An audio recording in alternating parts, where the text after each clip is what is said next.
സാബു കൊളോണിയായിട്ട് വളരെ വളരെ വർഷങ്ങൾക്ക് മുമ്പ് തൊട്ടുള്ള ഒരു ബന്ധമാണ് എനിക്കുള്ളത്.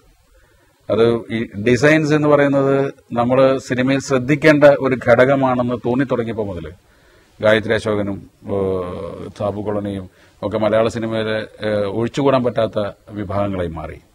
അപ്പൊ എന്റെ ഏകദേശം ഒരു ഈ മനസ്സിനക്കര വരെയൊക്കെ മിക്കവാറും തൂവൽ കൊട്ടാരം, വീണ്ടും ചില വീട്ടുകാര്യങ്ങൾ, യാത്രക്കാരെ ശ്രദ്ധിക്കുക, അങ്ങനെ എല്ലാ സിനിമകളുടെയും വളരെ സക്സസ്ഫുൾ ആയിട്ടുള്ള സിനിമകളുടെ മുഴുവൻ ഡിസൈൻസ് സാബുവാണ് ചെയ്തിരുന്നത്.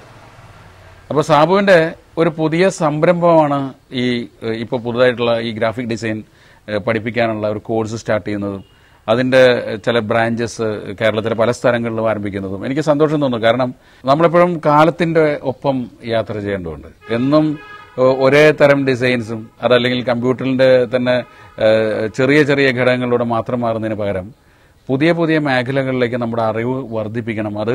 അതിന് പലപ്പോഴും സാബു കൊളോണിയുടെ പ്രവർത്തന പരിചയം പുതിയ വിദ്യാർത്ഥികൾക്ക് ഒരു മാർഗമായി മാറും, അല്ലെങ്കിൽ ഒരു രൂപരേഖ, ഒരു വഴികാട്ടിയായി മാറുമെന്നുള്ളതിൽ സംശയമില്ല.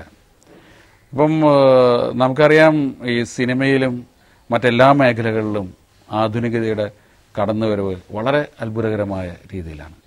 ഇപ്പോൾ കമ്പ്യൂട്ടർ എഡിറ്റിംഗ് അല്ലെങ്കിൽ കമ്പ്യൂട്ടർ ഡബ്ബിംഗ് എന്നൊക്കെ പറയുന്നത് എൻ്റെ ആദ്യകാലങ്ങളിൽ വളരെ പുതുമയുള്ള ഒരു കാര്യമായിരുന്നു. അതൊന്നും വളരെ പ്രാവർത്തികമാവില്ല, വളരെ സജീവമാവില്ല എന്ന് വിചാരിച്ചിരിക്കുമ്പോഴേക്കും വളരെ കണ്ണടച്ച് തുറക്കുന്നതിന് മുമ്പ് സിനിമയുടെ ടെക്നോളജി മൊത്തം മാറി. അതുപോലെ ഡിസൈൻസിന്റെ ടെക്നോളജി മൊത്തം മാറി. അപ്പോൾ ഗ്രാഫിക്സിന്റെ സാധ്യതകൾ വളരെ കൂടുതൽ നമ്മുടെ സിനിമയെ സ്വാധീനിക്കാൻ തുടങ്ങി. അപ്പം എന്തുകൊണ്ടും സാബു കൊളോണിയുടെ ഈ പുതിയ സംരംഭം വളരെ വിജയമായിരിക്കും എന്നുള്ളതിന് യാതൊരു സംശയമില്ല. എന്നെപ്പോലെ സാബുവിന്റെ സുഹൃത്തുക്കളായിട്ടുള്ള സംവിധായകരും എഴുത്തുകാരും എന്നും സാബുവിന്റെ കൂടെ ഉണ്ടായിരിക്കും. അപ്പോൾ സാബു കൊളോണിയുടെ നാമധേയത്തിൽ തുടങ്ങുന്ന ഒരു സംഭവവും ഇന്ന് വരെ പരാജയപ്പെട്ടിട്ടില്ല. അപ്പോൾ ഈ ഗ്രാഫിക് ഡിസൈനിങ്ങിന്റെ ഈ കോഴ്സുകളും അല്ലെങ്കിൽ ഈ ഇൻസ്റ്റിറ്റ്യൂട്ടും കേരളത്തിന്റെ ഏറ്റവും വലിയ ഒരു വിദ്യാഭ്യാസ കേന്ദ്രമായി മാറും എന്നെനിക്ക് ഉറപ്പുണ്ട്. അതിനെല്ലാ ആശംസകളും നേരുന്നു.